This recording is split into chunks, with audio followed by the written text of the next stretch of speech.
So it's this assumption that not just that we're living in an unpredictable, non-linear fashion when it comes to navigating and delivering change, but that we actually should assume that even in change delivery, not everything is created equal.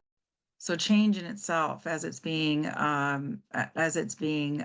engaged, designed, delivered, is actually a sum of many parts. And there could be small changes that have significant impacts, whereas a larger change might have relatively little impact. So it's this idea of constantly being in a position, assuming nonlinearity, that we have a relationship between effort and outcome that's not always proportional.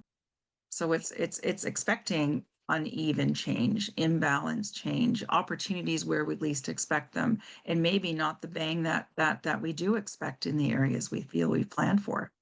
That's such an important point because the idea that you know what the future is going to look like and nothing's going to push it offline, it seems so alien to certainly my experience. And from what you're talking about, I can absolutely relate to this idea that sometimes it's a big project and there are very few changes. Sometimes it's a small project and there are very few changes, but you suddenly find that something massive changes. And that ability to respond to that is something which I don't think we've necessarily really got to grips with in the whole industry and the whole profession of change.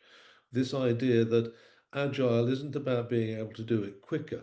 It's about being able to respond quicker, and that's what I'm hearing from what you're talking about.